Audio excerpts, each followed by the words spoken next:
Hello and welcome to another episode of Unreleased or Unobtainable, a series where I either look at games that were never released or are extremely expensive because they're rare and were sold in limited quantities. This is achieved through the miracle that is emulation, since a lowly YouTuber like myself cannot afford the thousands of dollars that Unobtainables go for, and because the unreleased are simply that.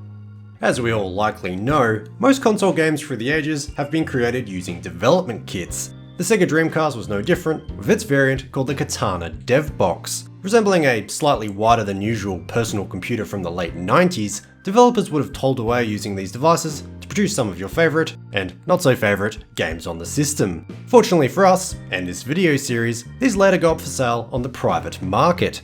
And, if we're lucky, sometimes gold is struck on the antiquated hard drives. This is such a story, one that tells of a Simpsons game on the Dreamcast, which we never received.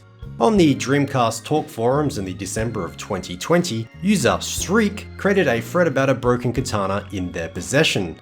Put on eBay from Italy, while the system was not operating, Shriek was able to dump the hard drive. Eventually, there were several prototypes salvaged, but the first was today's topic, The Simpsons Bug Squad.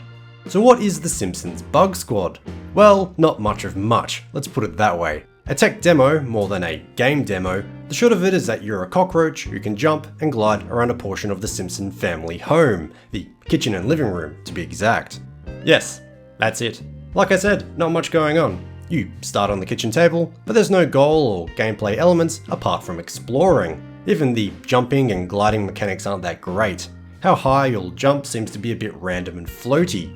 I struggled to even get back onto the kitchen table once I was on the ground. Homer is walking around in a loop, like he's perpetually contemplating how he got stuck in such a small portion of his house, and no, you can't be squished no matter how hard you wish to be. Having said that, it is a very faithful recreation even if it is just the two rooms. As an avid watcher of the TV series, nothing to me seemed untoward. There's even the Quentin Tarantino episode of Itchy and Scratchy playing on the TV.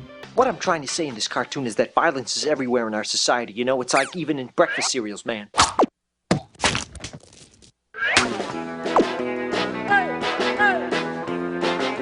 While you do get the choice of several camera angles for our playable cockroach friend, there's also a free cam mode that lets you explore the environment at will. The geometry isn't solid, so hovering outside like some outworldly being, you can see Bart running around too, like he's also trying to escape a limited, abstract version of his backyard.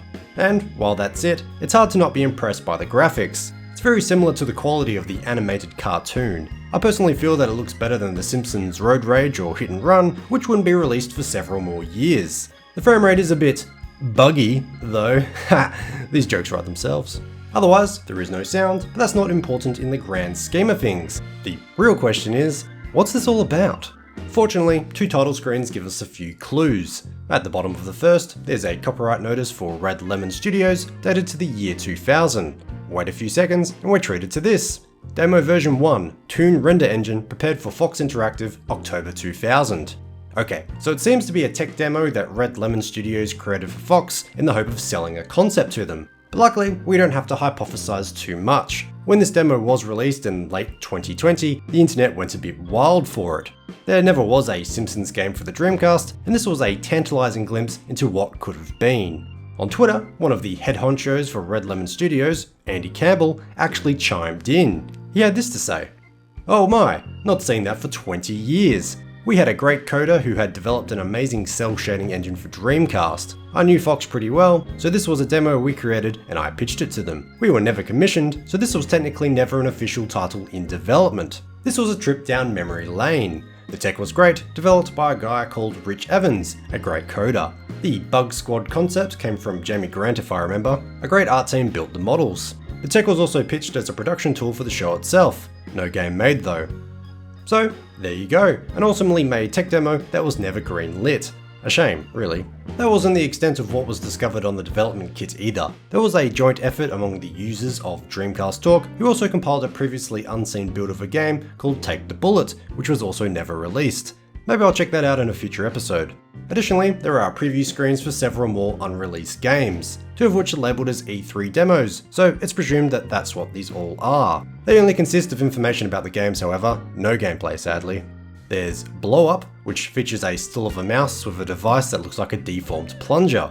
Campbell mentions this too, quote, Blow Up was a puzzle platformer game where you controlled a character who would blow or suck a ball or balls over a level. Can't remember making this into a demo though, just the concept. Two more programs are just information screens too. Roach World and another game also called Bug Squad, but without the Simpsons license. It would be cool to have information on these and even cooler to see gameplay, but as of uploading this video, this is all the information we have. What of Red Lemon Studios though? Based in Glasgow, it was formed in 1996 by ex-Gremlin Interactive employees. They released several games in the late 90s and early 2000s, including an RTS based on the movie Braveheart. Sadly, however, the company went bankrupt in 2003. So, what can we take from all of this? Well, it just makes me wish that there had been a Simpsons game on the Dreamcast. I didn't even realise I wanted one until I played this tech demo. Looking back at great cel-shaded Dreamcast games like Jet Set Radio, it's evident that such a game would have been right at home on the console. Oh well. If you wish to try this yourself, it's easy to find and download online and appears to work in the emulators fine.